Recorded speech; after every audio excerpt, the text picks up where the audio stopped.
Alo សួស្តីអ្នកមើលទាំងអស់គ្នាថ្ងៃនេះយើងមកមើលការងារប្រចាំថ្ងៃរបស់យើងណែមានការអោចេញម៉ូតថ្មីសម្រាប់យុវនារីបងប្អូនស្ត្រីយើងដែលស្រឡាញ់ការតុបតែងខ្លួនការរៀបចំខ្លួនទៅញ៉ាំការទៅកម្មវិធីផ្សេងៗនេះយើងមានម៉ូតថ្មីនេះម៉ូតថ្មីហើយការងាររបស់យើងគឺគេឲ្យភ្ជាប់ស្បៃយើងមិនមែនជាងទេប៉ុន្តែគេឲ្យយើងភ្ជាប់ស្បៃ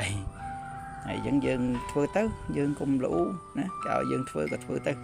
ប៉ុន្តែម៉ូតនេះស្អាតបងប្អូននេះផ្សេងបងប្អូនជាស្ត្រីនារីសុភាពនារីទាំងឡាយមើលហើយមិនដែរស្រឡាញ់អត់ហើយយើងមើលនេះមកធ្វើការនៅមាត់ចដាផ្ទះមានផ្កាមានខ្យល់បរិសុទ្ធមានដើមឈើនៅខាងមុខនេះដែរនេះអញ្ចឹង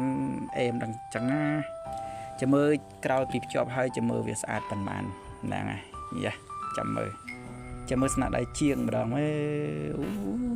ញ័រណាចាំមើលតែវាស្អាតប៉ុន្មានក្រោយពីភ្ជាប់ហើយហ្នឹងហើយចាំមើលចាំពេលភ្ជាប់ហើយវាស្អាតមិនដែរតែ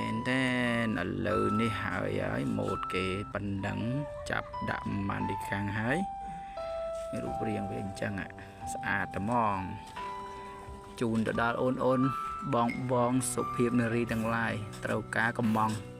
ឆាតមកឬក៏ទេមកតាមលេខនៅក្នុងវីដេអូហ្នឹងមកអូខេបាយ